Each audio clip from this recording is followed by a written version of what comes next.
So today we are going to start the second part. ठीक है, second part start करना है और second part में हमें जो कल चीजें पढ़ी थी समय मार्कर,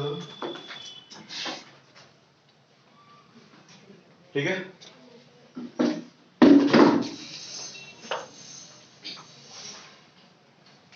तो आज है पार्ट 2, ठीक है, चैप्टर नंबर 6। नाम Town traders and craft persons. Town traders And craft persons. and Craft persons.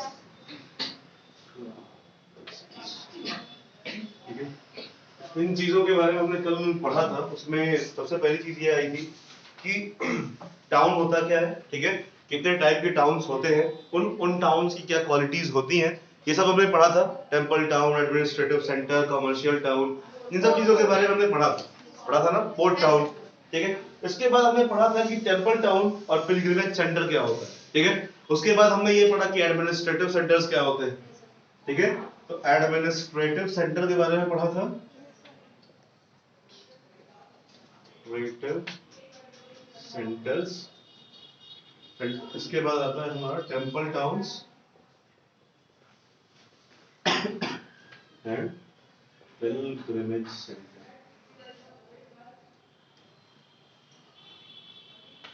ठीक है।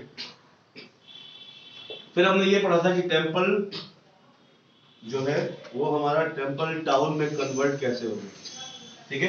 टेम्पल का टाउन की तरफ कन्वर्जन कैसे हुआ ये भी हमने पढ़ा था। जैसे जैसे टेम्पल के आसपास का जो मार्केट था या जो उसके आसपास की लोकेलिटी थी उसमें मार्केट डेवलप होना स्टार्ट हो गया, ठीक है। उसी की वजह से टेम्पल की जो इंपॉर्टेंस थी उससे ज्यादा इंपॉर्टेंस हो गई वहां के टाउन की, ठीक है। और यही एक रीजन था कि वहां उस टेम्पल की इंपॉर्टेंस घटने लगी और वहां के जो टाउन्स हैं उनकी इंपॉर्टेंस हमारी इंक्रीज होने लगी। समझ में आ गया? ये हमने कल पढ़ा था, नहीं समझ में आया? इसमें बस यही है कि जो कोई भी मंदिर बनता है उस मंदिर के आसपास जो मार्केट डेवलप हो जाता है या उसके आसपास दुकानें जो खुल जाती है, ठीक है, उन दुकानों की वजह से उन दुकानों में बिकने वाले सामानों का जो वैल्यू है वो ज्यादा हो जाता है और जो टेम्पल है उसकी वैल्यू कम हो जाती है, ठीक है। लोग उस टेम्पल से ज्यादा वहां की जो मार्केट है वहां उस चीज को देखने के लिए ज्यादा जाते हैं। ऐसा क्यों करते हैं लोग? क्यों करते हैं? क्योंकि उनकी ये थिंकिंग है कि यहाँ से हम कोई चीज खरीदेंगे तो उसकी वैल्यू ज्यादा होगी और एक टेम्पल है तो वो बाद में एक टेम्पल टाउन में कन्वर्ट हो जाता है। समझ में आया? ठीक है। उसके बाद हमें पढ़ना है कि स्मॉल टाउन्स का नेटवर्क क्या होता है, ठीक है। What is network of small town, ठीक है। पढ़ो उसको सौम्य मिश्रा पढ़ो। A network of small towns. From the 8th century onwards, the subcontinent was dotted with several small towns. This probably emerged from large villages. They usually had a mandapa or mandi or later stand to which nearby villages brought their produce to sell. They also had market streets called hata, heart of later times, lined with shops. Besides, there were streets for different kind of artisans, such as potters, oil pressers, sugar makers, toddy makers, smiths, stone masons, etc. Stop. So basically 8th century से ही हमारे सब continent में markets का जो development है वो start हो गया था, ठीक है। मार्केट बनना स्टार्ट हुआ, वो मार्केट बनना स्टार्ट हुआ कैसे?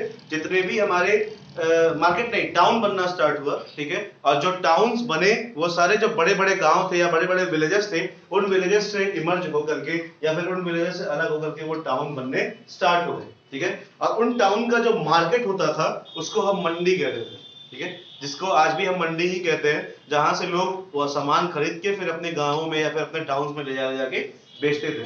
समझ में आया?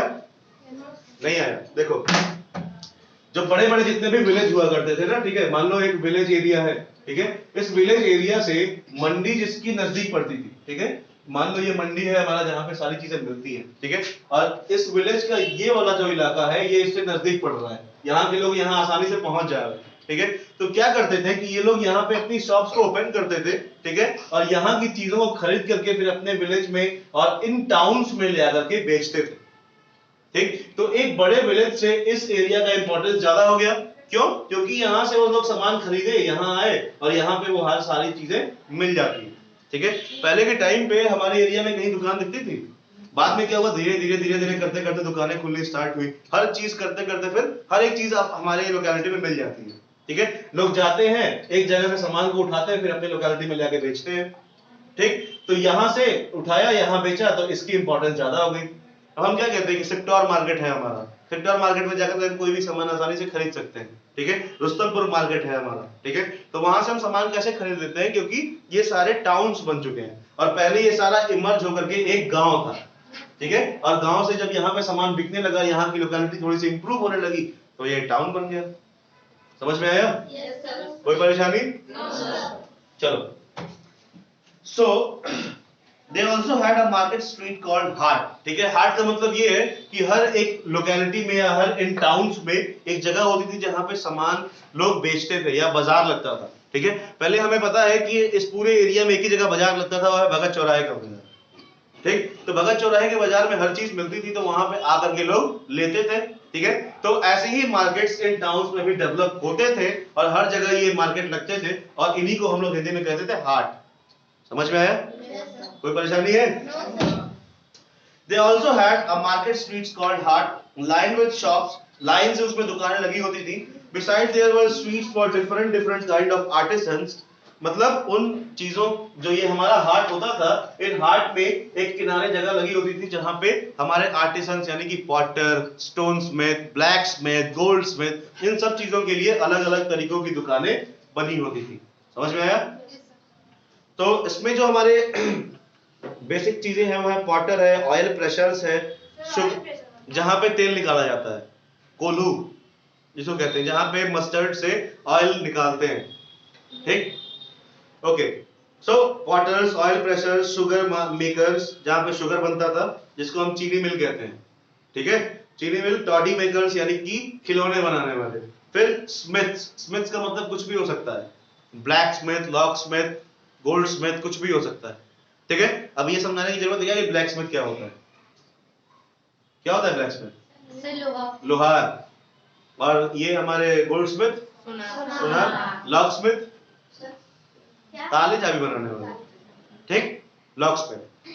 ठीक है, तो stone masons etcetera. Stone mason का मतलब ये जो हमारे घर में आकर के घर वर बनाते हैं, मिस्त्री वगैरह। ठीक है, तो while some traders lived in the town, others traveled from town to town. Many came from far and near to these towns to buy local articles and sell products of distant places like horses, salt, camphor, saffron, betel nut and spices like pepper. ठीक है, कई सारे जो हमारे traders थे वो उस town में सेटल हो चुके थे। तो कई सारे ऐसे ट्रेडर्स थे जो आज इस टाउन की मार्केट में, कल उस टाउन की मार्केट में घूम घूम के अपने सामान को बेचते थे। ठीक है, कुछ ऐसे भी ट्रेडर्स थे जो अपने दूसरे लोकेलिटी का सामान लाके यहाँ बेचते थे और यहाँ की चीजों को खरीद कर ले जा करके वहां बेचते थे। जैसे हमारे यहाँ आज भी कुछ लोग आते हैं ना कश्मीर से, तो वो कंबल वगैरह लेकर के आते हैं, तो हम कंबल खरीद लेते हैं उनसे। ठीक है, हम कहते हैं ना कि इनकी जो एम्ब्रॉयडरी की चीजें हैं या फिर इनकी जो कढ़ाई वगैरह है ये बहुत अच्छी होती है। ठीक है, तो हम उनसे कारपेट वगैरह खरीद लेते हैं। ठीक, तो ऐसे ही ट्रेडर्स हमारे उस टाइम पे भी दूसरे टाउन से हमारे टाउन में आते जाते रहते थे। समझ में आया? Yes, sir. चलो, तो ऐसे बहुत सारे प्रोडक्ट्स थे, जैसे कि हॉर्सेस, घोड़े बेचने आते थे, सॉल्ट, नमक बेचने, कैम्फर, सैफरन, केसर, कपूर। ठीक, बीटल नट, बीटल नट क्या होता है? सुपारी। ठीक है, and spices like paper. Paper क्या होता है बताओ? काली मिर्च। ठीक है, तो पेपर, मिर्च, मरीच जिसको कहते हैं, मरीच। हाँ तो वही है, वही है सैफरन, केसर कहे तो। ठीक है, सोनपुर का मेला का नाम सुना है किसी ने? सोनपुर का मेला, जहाँ पे गाय, लड़कियां ये सब बेची जाती है। तो हाँ, लड़कियां, गाय, घोड़े, हाथी, ये सब चीजें बिकते हैं वहां पे। कुंभ के मेले में सुना है। नहीं, लड़कियां नहीं बिकती है। सोनपुर का मेला, हाँ। अब लड़कियों के बेचने पे तो रोक लग चुकी है, लेकिन एक टाइम पे ये सारी चीजें बिकती थी वहां पे और लोग खरीदते थे। ठीक है, और सोनपुर उस टाइम पे बहुत ज्यादा फेमस था। और आज के डेट में सोनपुर हमारा कहाँ है? बिहार में। ठीक, सोनपुर का मेला देखने लोग बहुत देश विदेश से हर जगह से आते हैं। हाँ हाँ, अभी भी लगता है, लेकिन अब लड़कियां नहीं बिकती हैं वहां पे, अब पशु पक्षी वगैरह बिकते हैं वहां पे।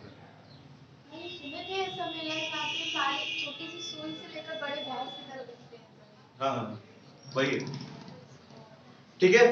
Usually Samant in the later times, a zamindar built a fortified palace in near these towns. They levied taxes on the traders, artisans, and articles of trade, and sometimes donated the right to collect these taxes to local temples, which had been built by themselves or by rich merchants. These rights were recorded in inscriptions that have survived to this day.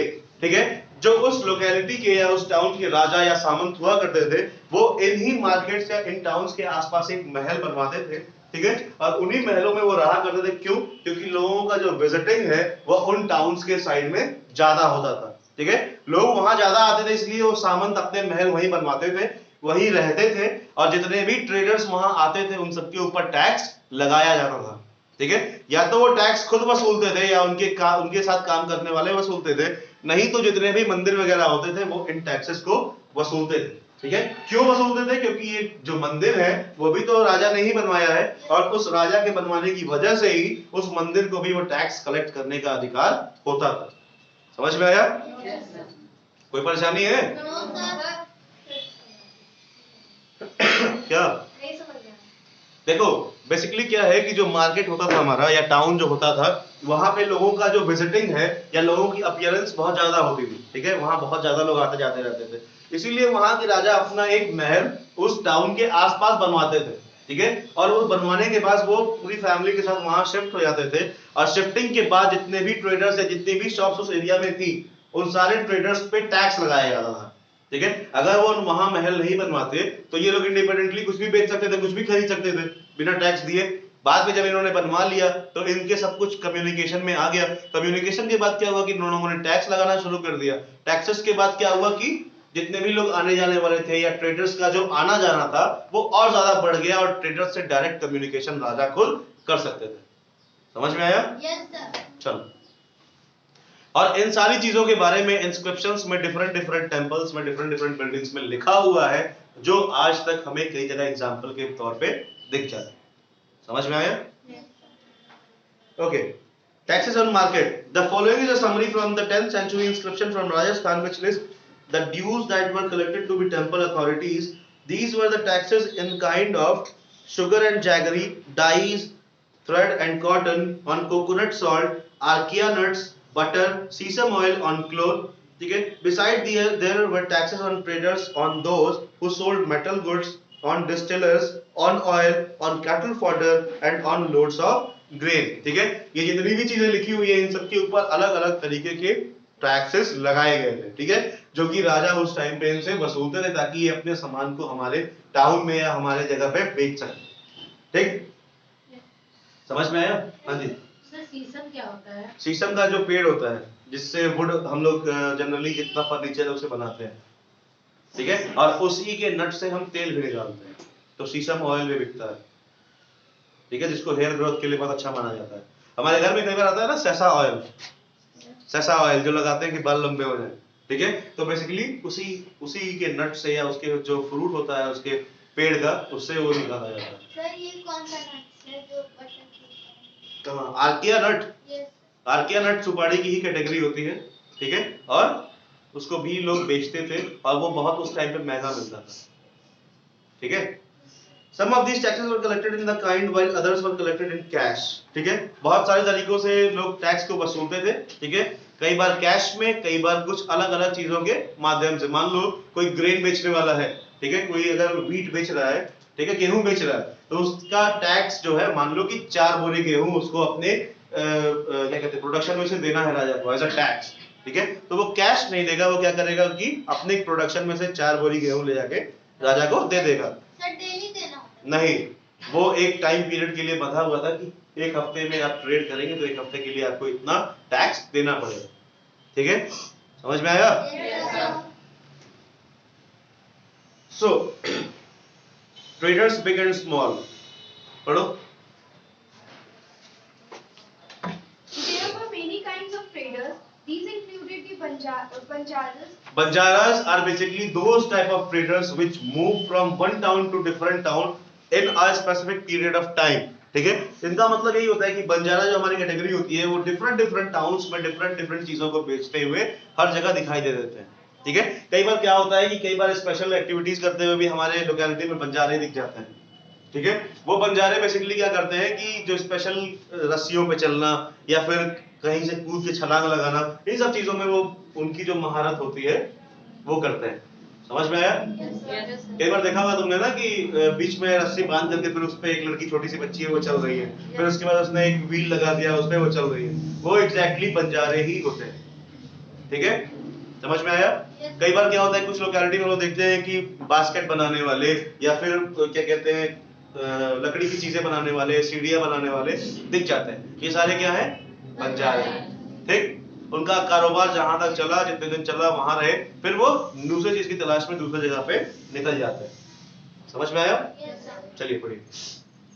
Several traders, especially horse traders, formed associations with headmen who negotiated on their behalf with warriors who bought horses. कई सारे ऐसे traders थे जो क्या करते थे कि association बनाते थे। मान लो कि एक ही चीज बेचने वाले कई सारे ट्रेडर्स हैं, ठीक है, कई सारे ट्रेडर्स हैं, ठीक है। मान लो एक कैटेगरी है जो घोड़े बेचती है, ठीक है, तो घोड़े बेच रही है अगर, तो जितने भी घोड़े के ट्रेडर्स होंगे वो सारे मिल करके ये चीजें डिस्कस करेंगे कि हमें किस राज्य में जाकर के या फिर किस टाउन में जाकर के अपनी सेलिंग करनी है, ठीक है। तो एक साथ वो वहां पहुंचते थे और एक ग्रुप को वो दूसरी जगह भेजते थे, ठीक है। तो इससे क्या होता था कि एक ही टाइम पे वो अपने बिजनेस को या फिर अपनी सेलिंग को वो इंक्रीज कर सकते थे, ठीक है। समझ में आ रहा है? Since traders had to pass through many kingdoms and forests, they usually traveled in caravans and formed guilds to protect their interests. ठीक है। तो जितने भी ट्रेडर्स होते थे वो उस टाइम पे बहुत लंबी लंबी यात्राएं किया करते थे, ठीक है। छोटी मोटी यात्रा तो होती नहीं थी। मान लो वो एक जगह से चले और उन्हें 1000 मील या 2000 मील जाना है, ठीक है। 2000 मील का मतलब कितना किलोमीटर? 1 लाख हो जाएगा। 1 मील में कितना किलोमीटर होता है? 1 mile is equal to 1.6 kilometre. 1000 mile is equal to how much kilometre? 1600 हुआ, 1600 किलोमीटर हुआ। और 2000 में कितना हो जाएगा? 3200 किलोमीटर। अब इतनी दूरी चलने के लिए वो अकेले तो जा नहीं सकते थे। मान लो रास्ते में उनको भूख लग गई, किसी ने आक्रमण कर दिया, तो उस चीजों से बचने के लिए वो कारवां बनाते थे। अब कारवां क्या होता है? कारवां का मतलब ये होता है कि वो अपने साथ कुछ पैदल सैनिक, ठीक है, और कुछ और लोगों को अपने साथ लेकर के रास्ते में जाते थे। बहुत लंबी लंबी यात्राएं, जिसको हम कहते हैं काफिला, ठीक है। काफिला का मतलब ये होता है कि वो लोग अकेले ट्रैवल नहीं करते हैं, अपने साथ कम से कम 50 लोगों को या 60 लोगों को अपने साथ लेके ट्रैवल करते हैं। समझ में आया? उसको कहते हैं कारवां, ठीक। आ गया समझ में? रिस्पॉन्स दो यार, समझ में आ रहा है तो। हाँ चलो। There were several such guilds in South India from the 8th century onwards, the most famous being the Manigramam and Nanadesi. Nandesi. These guilds traded extensively both within the peninsula and with Southeast Asia and China. ठीक है। तो ये क्या करते थे? Guild बनाते थे। अब गिल्ड क्या होता है कौन बताएगा? गिल्ड का मतलब होता है रक्षा कवच, ठीक है। और ऐसे रक्षा कवच का जो जब हमने एक्सकवेशन किया तो वो बहुत सारी जगहों पे मिला है हमें, ठीक है। ऐसे बहुत सारे गिल्ड बनाए गए थे। देखो गिल्ड का दो मतलब होता है, एक होता है रक्षा कवच और दूसरा होता है ऐसी बिल्डिंग्स या फिर ऐसे कारवां, ऐसे रथ बनाए जाते हैं, ठीक है, जिन पे अगर आक्रमण किया जाए या कोई उस पे हमला करे तो आसानी से वो टूटे ना, या फिर उस पे आसानी से किसी को कोई चोट वोट ना लगे, ठीक। समझ में आ रहा है? तो ऐसे बहुत सारे गिल्ड्स थे जो बाद में हमें देखने को मिले, ठीक है। There were several such guilds in the South India from the 8th century, the most famous being the Manigramam and Nandesi, ठीक है। ये दो ऐसे तरीके थे जिसमें गिल्ड्स बनाए जाते थे, ठीक। इसमें क्या होता था? किसमें? मणिग्रामम और नानदेसी में ये तरीके थे बनाने के। जैसे आर्क्यूवेट और ट्रेबेट पढ़ा था ना पिछले चैप्टर में, ठीक है। ये डिफरेंट टाइप के स्टाइल्स थे बनाने के, ठीक है। वैसे ही ये मणिग्रामम और नानदेसी भी दो अलग अलग स्टाइल्स थे जिनमें ये गिल्ड्स बनाए जाते थे। समझ में आया? चलो। These guilds were traded extensively both within the peninsula and with the Southeast Asia and China, ठीक है। इन एरियाज में ये सारी चीजों का ट्रेड बहुत ज्यादा होता था। समझ में आया? Yes, sir. These were also there were also communities like Chettiars and Marwadi Oswal who went on to become the principal trading groups of the country. Gujarati traders, including the communities of Hindu Baniyas and Muslim Bohras, traded extensively with the ports of the Red Sea, Persian Gulf, East Africa, Southeast Asia and China. They sold textiles and spices in these ports and in exchange brought gold and ivory from Africa and spices, Chinese blue pottery and silver from Southeast Asia and China. ठीक है, उसके बाद क्या हुआ कि जितने भी हमारे बनिए थे, ठीक है, या एक जाति ऐसी बनी जो केवल उस पूरे कंट्री की मेन ट्रेडिंग जाति बन गई, ठीक है, मेन ट्रेडिंग कम्युनिटी बन गई और उसने डिफरेंट एरियाज में डिफरेंट कंट्रीज में अपने ट्रेड को स्प्रेड किया, ठीक है, स्प्रेड किया, सॉरी स्प्रेड नहीं किया, स्प्रेड किया। समझ में आया? तब देखो चितियार्स और मारवाड़ी ओसवाल ये दोनों आज भी हमारे देश के सबसे बड़े ट्रेडर्स माने जाते हैं। मारवाड़ी जो है वो आज भी मिलते हैं कहीं ना कहीं, ठीक है, और वो मारवाड़ी बेसिकली उनका जन्म हुआ था राजस्थान से। राजस्थान में ही मारवाड़ियों का जो जन्मस्थली है या फिर मारवाड़ियों का जो राइज है वो राजस्थान से ही हुआ था, ठीक है, और इन्होंने पूरे इंडिया में और पूरे सारे सब कॉन्टिनेंट में ट्रेड को इनकरेज किया, ठीक है। ट्रेड को बढ़ाने वाले ये मारवाड़ी ओसवाल और चेतियार ही उस टाइम के कहे जाते थे। समझ में आया? चेतियार मेवाड़ वगैरह के साइड से थे और ये राजस्थानी होते हैं, ठीक। कोई भी मारवाड़ी दिख जाए तो उसकी जन्मस्थली राजस्थान ही होगी, उसकी फैमिली का जो रूट है वो राजस्थान से ही स्टार्ट हुआ होगा, ठीक। समझ में आया? Gujarati traders including the communities of Hindu बनिया और मुस्लिम बोहरा, ठीक है। गुजराती जो ट्रेडर्स थे हमारे, ठीक है, उनमें हिंदुओं में बनिए और मुस्लिमों में बोहरा, ठीक है, ये दोनों फिर आगे कंटिन्यू करने लगे ट्रेड को, ठीक। क्या हुआ? बोहरा एक जाति है भाई, जैसे चित्तियार और ये मारवाड़ी ओसवाल एक जाति थी, वैसे ही हिंदुओं में बनिया और मुस्लिमों में बोहरा, ठीक है। ये दो ऐसी प्रजातियां थी जिन्होंने ट्रेड को बढ़ाया। बोहरा नहीं है, बोहरा है। बोहरा पढ़ा मैंने, बोहरा, BOHRA, बोहरा, बोहरा नहीं। Traded extensively in the ports of Red Sea, Persian Gulf, East Africa, Southeast Asia और चाइना, इन देशों में इन्होंने अपने अपने कारोबार किए थे। समझ में आ रहा है? चलो, they sold textiles and spices, कपड़े और मसाले ये बेचते थे सारे देशों में, ठीक है, और उसके एक्सचेंज में वहां से गोल्ड, आइवरी का मतलब होता है इंपॉर्टेंट मेटल्स, ठीक है, जो प्रेशियस मेटल्स होते हैं उनको वो दूसरी कंट्री से हमारी कंट्री में लाते थे। समझ में आया? From Africa and spices, tin, ठीक है, स्पाइसेस यानी कि वहां के मसाले और टिन को वो इंडिया में लाते थे, ठीक है। ब्लू पॉटरी, चाइनीज और silver from south east Asia and China, Asia के साउथ ईस्ट एरिया में और चाइना से ये ब्लू पॉटरी को इंडिया में लाते थे, ठीक। ब्लू पॉटरी ने, हाँ, सिल्वर, ठीक है। समझ में आया? आइवरी फॉर्म का क्या होता है? आइवरी क्या होता है? कोई भी इंपॉर्टेंट या प्रेशियस मेटल, जैसे गोल्ड, सिल्वर, ठीक है, प्लैटिनम, ये सारी चीजें क्या है? बहुत ही precious metal. Chinese blue pottery का मतलब ये है कि चाइना में एक टाइम पे बहुत ही फेमस पॉटरी बनाई जाती थी, मतलब मिट्टी के बर्तन बनाए जाते थे और उसमें एनिमल फ्लैश और ब्लू कलर का यूज करके उसको पेंट करते थे, तो वो उस टाइम के ट्रेडर्स हमारे देश में लाते थे, ठीक है। समझ में आया? चलो, रेड सी कहाँ है? रेड सी इंडिया, मतलब धरती पे ही है, साउथ ईस्ट एशिया में। देखो यहाँ लिखा है ना, कहाँ गया? रेड सी, पर्शियन गल्फ, ईस्ट अफ्रीका, ये सारे पोर्ट टाउन्स, ठीक है। वर्ल्ड मैप पे देख लेना, मिल जाएगा रेड सी, ठीक है। चलो, the towns on the west coast from home to Arab, Persian, Chinese, Jewish, Syrian Christian traders, Indian spices and clothes sold in the Red Sea ports were purchased by Italian traders and eventually reached European market, ठीक है। तो जो west coast था हमारे world map में, जो western area है, ठीक है, उस वेस्टर्न एरिया में जितने भी कोस्टल एरियाज थे, ठीक है, वहां पे पर्शियन, चाइनीज, जेविश और सीरिया के क्रिश्चियन कम्युनिटी के लोग रहते थे, ठीक है। और ये बेसिकली क्या करते थे कि इंडिया के मसाले और कपड़े जो है वो रेड सी पोर्ट में जो बिकते थे उसको वो खरीदते थे, ठीक। रेड सी के जो पोर्ट्स में जितने भी इंडिया के सामान बिकता था वो चीजें यहाँ पे खरीदी जाती थी। समझ में आया? नहीं आया?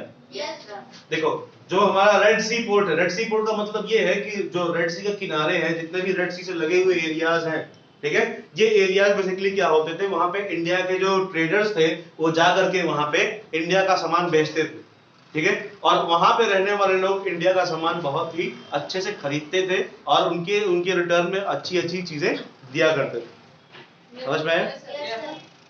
समझ गए? कोई परेशानी है किसी को? चलो। Purchase by Italian traders and eventually reach European market. उसके बाद इसी जगहों से होता हुआ ये सारा सामान फिर यूरोप के मार्केट्स में पहुंचता था। ठीक, इंडिया का जो भी सामान यहां से जाता था, जो ट्रेडर्स यहां से ले जाते थे, वो इस तरीके से वहां के मार्केट्स में, यूरोप के मार्केट्स में पहुंचता था। इंडिया के ट्रेडर वहां ले जाते थे कि वहां के ट्रेडर आते थे यहाँ? वहां गए इंडिया के ट्रेडर्स, ठीक है, इंडिया के ट्रेडर्स थे, वहां के ट्रेडर्स ने खरीदा, फिर वो वहां के ट्रेडर्स ले जाके अलग अलग अपनी जगहों पे बेचते थे। अरे भाई क्या होता है, हम मंडी जाते हैं, मंडी से सामान ले आते हैं, फिर हम दूसरों को बेचते हैं। वहां हमें 5 रुपए की चीज मिली, हमने तो उसको 5 में खरीदी, यहाँ हमने 10 में बेच दिया, तो वही काम करते थे वो लोग। ठीक है, इंडिया का सामान खरीदा उन्होंने, तो वहां के ट्रेडर्स ने खरीद लिया कम पैसे में, फिर वो ले जाकर के यूरोप के लोगों से फिर वो पैसे वसूलते थे, ज्यादा पैसे में वो सामान बेचते थे। कहते हैं ना ये मेड इन इंडिया है, ये इंडिया का सामान है, इंडिया से आ रहा है, इसकी क्वालिटी तो देखिए सर, इसको ऊपर चढ़ जाइएगा फिर भी नहीं टूटेगा। ठीक है, तो इस तरह से करके वो लोग बेचते थे। भाई देखो हमारे यहाँ जो लोग आते हैं बेचने के लिए, वो जरूरी थोड़ी है कि वो कश्मीर से ही आ रहे हैं, क्या पता वो लोग कश्मीर से आए, स्टेशन पे किसी ने उनसे खरीद लिया, ठीक है, या फिर कहीं उन्होंने एक मार्केट लगा रखा था, वहां पे किसी ने उनसे खरीदा, फिर वो लोग क्या कहते हैं कि गली गली घूम घूम के बेच रहे हैं। समझ में आया? तो अगर वो कोई चीज खरीदते हैं तो वो कम पैसे में खरीदते हैं, फिर ज्यादा अमाउंट लेकर के बेचते हैं, अपना फायदा निकाल लेते हैं। समझ में आया? चलो देखो इसमें लिखा भी तो है, European market fetching very high profit. ठीक है, इसके बाद जब वो यूरोपियन मार्केट में जाता था तो वहां के ट्रेडर्स उसको ज्यादा प्रॉफिट में बेचते थे। समझ में आ गया? Spices grown in tropical climates became an important part of European cooking, and cotton cloth was very attractive. This eventually drew European traders to India. We will shortly read it about this, about how this changed the face of trading and towns. ठीक है, India के जो spices थे, ठीक है, और India का जो क्लोथ था, ये उन मार्केट्स में बहुत ज्यादा बिकता था। क्यों? क्योंकि उसकी डिमांड अच्छी थी, उसकी क्वालिटी अच्छी थी, और क्वालिटी अच्छी होने की वजह से ही वहां पे इंडियन चीजों की डिमांड ज्यादा थी। ठीक है, कॉटन का जो क्लोथ यहाँ से जाता था वहां पे, ठीक है, वो बहुत ज्यादा अट्रैक्शन करता था लोगों का, ठीक है, और वो चीजें बहुत ज्यादा उस जगह पे बिकती थी। सर नेट में मतलब सर कहाँ पढ़ लिया? Sir people sir 6 line last इसी पेज पे है। Spices grown in tropical climate, people. अच्छा, paper, cinnamon, nutmeg, dried ginger etcetera. Dried ginger समझ में आ गया ना, सूखी हुई अदरक, ठीक है। नटमेग दालचीनी, दालचीनी। सर दालचीनी को नटमेग बोलते हैं। नहीं पता यार मुझे, सर सर्च कर लो। दालचीनी को नटमेग नहीं बोलते। दालचीनी को सिनेमन कहते हैं शायद, हाँ, सर्च करना इसके बारे में, नटमेग क्या होता है, ठीक है, मुझे नहीं पता। नटमेग और सिनेमन दोनों बोलते हैं। ठीक, तो ये था हमारा उस टाइम का ट्रेड, जो कि उस टाइम के लोग किया करते थे। समझ में आ रहा है? Yes sir. क्या क्या समझा इस चैप्टर में अभी तक? कैसे ट्रेडर्स ने इन्फ्लुएंस किया पूरे सब कॉन्टिनेंट को, और कैसे उस टाइम का ट्रेड जो है आगे धीरे धीरे धीरे धीरे इंक्रीज होने लगा। समझ में आ गया? Yes sir. चलो क्राफ्ट एंड डाउन पढ़ो भाई। सर हम कौन पढ़ेंगे? सर शिवांगी पढ़ो। the craftsperson of Vidar were so famed. तेज पढ़ो। The craftsperson of Vidar were so famed for their inlay work in copper and silver that it came to be called Vidri. ठीक है, बिहार के जो craft person थे, ठीक है, उनका craft इतना ज्यादा फेमस था, ठीक है, और वो जो उनका काम था वो कॉपर और सिल्वर के साथ ही वो करते थे, ठीक है, और इसकी वजह से ही, उनका काम फेमस होने की वजह से ही बिहार के जितने भी क्राफ्ट पर्सन थे या जो उस टाइप का क्राफ्ट होता था उसको हम बिदरी कहते हैं। ठीक, चलो The Panchalas of Vishwakarma community consisting of goldsmith, bronzesmith, blacksmith, masons and carpenters were essential to the buildings of temples. ठीक है, जो पंचाल थे यानी कि जो पांचाल जाति के लोग थे या विश्वकर्मा प्रजाति के लोग थे, ठीक है, उस टाइम पे टेंपल बनाने के लिए या फिर किसी भी चीज में अगर उनकी तुम क्या कहते हैं उसको, तुम उनका काम देखोगे, ठीक है, तो उनका काम बहुत अच्छा होता था, ठीक है। वो लोग ही उस टाइम के बहुत अच्छे क्राफ्ट पर्सन हुआ करते थे, चाहे वो आयरन का वर्क हो, चाहे वो कॉपर का वर्क हो, चाहे वो किसी ज्वेलरी का वर्क हो, चाहे बिल्डिंग बनानी हो, चाहे वो किसी भी मेटल का यूज करके कुछ अच्छा चीज बनाना हो, वो इन सब चीजों में बहुत अच्छे हुआ करते थे। समझ में आ रहा है? विश्वकर्मा समझ में आ रहा है ना? इसीलिए तो हम लोग भगवान विश्वकर्मा की पूजा करते हैं, क्योंकि भगवान विश्वकर्मा को बहुत अच्छा आर्किटेक्ट माना जाता था। कोई भी अस्त्र शस्त्र बनाना हो या फिर कोई भी चीज बनानी होती थी, कोई बिल्डिंग बनानी होती थी, तो उस टाइम पे विश्वकर्मा के ही लोग बनाते थे। ठीक, समझ में आ रहा है ना? जितनी भी बिल्डिंग थी, जितनी भी उस टाइम के राजमहल वगैरह होते थे, वो सारे इसी कम्युनिटी के लोग बनाते थे। ठीक, तो देखो इसमें लिखा है ना, गोल्डस्मिथ, ब्रॉन्जस्मिथ, ब्लैकस्मिथ, मेसन, कारपेंटर, ये जो भी काम होता था इन पांचों छहों में से, ये सारे इसी कैटेगरी के लोग किया करते थे।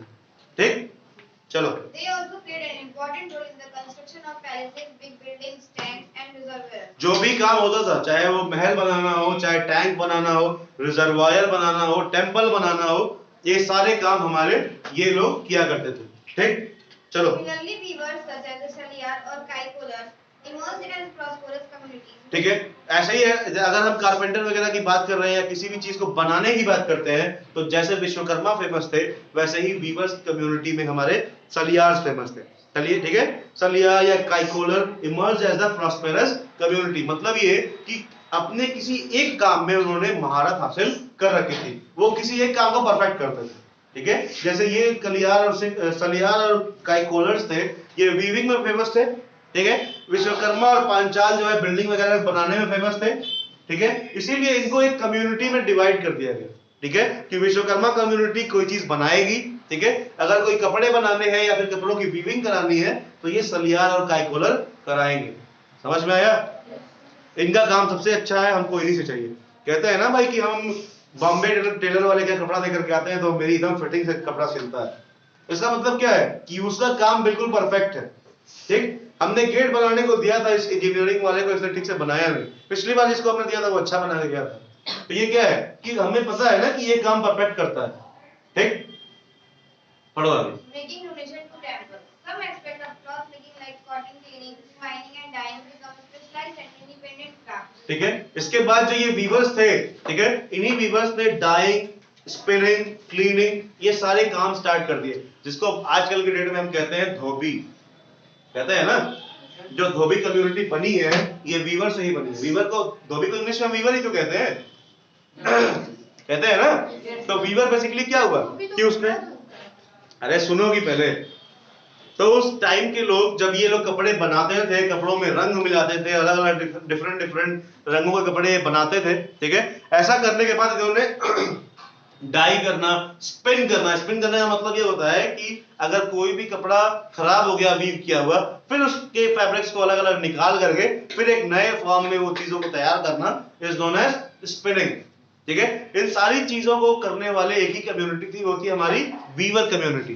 ठीक है, बाद में इन्होंने धोना पोछना सब कुछ शुरू कर दिया, इसीलिए आज की डेट में हम लोग इस कम्युनिटी को कहते हैं धोबी। समझ में आ गया? कहाँ एक अच्छी प्रॉस्पेरस कम्युनिटी चली आ रही थी, बाद में धोबी बन गए सब। ठीक, समझ गए? नहीं समझी? ये क्या है? समझने का प्रयास करो। 17th सेंचुरी कैंडल स्टैंड, ये कैंडल स्टैंड है, पढ़ो इसको।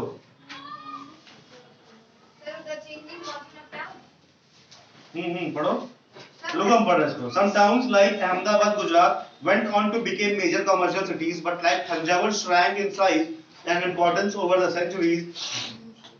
Murshidabad, West Bengal, on the banks of Bhagirathi River, which rose to prominence as a center of silk and became the capital of Bengal in 1704, declined in the course of the country as the weavers faced competition from cheap mill-made clothes from England. ठीक है, इस time तक England का जो कपड़ा था वो India में आ चुका था और इंग्लैंड के जो ट्रेडर्स थे वो अपने फैब्रिक से बनाया हुआ कपड़ा, अपने फाइबर का इंट्रोड्यूस करके वो लोग आ चुके थे इंडिया में, ठीक है। उस टाइम तक ईस्ट इंडिया कंपनी जो हमारी थी, EIS, EIC, ठीक है, वो इंडिया में आ चुकी थी और उसने अपने अपने प्रोडक्ट्स को मार्केट में इंट्रोड्यूस करना स्टार्ट कर दिया था।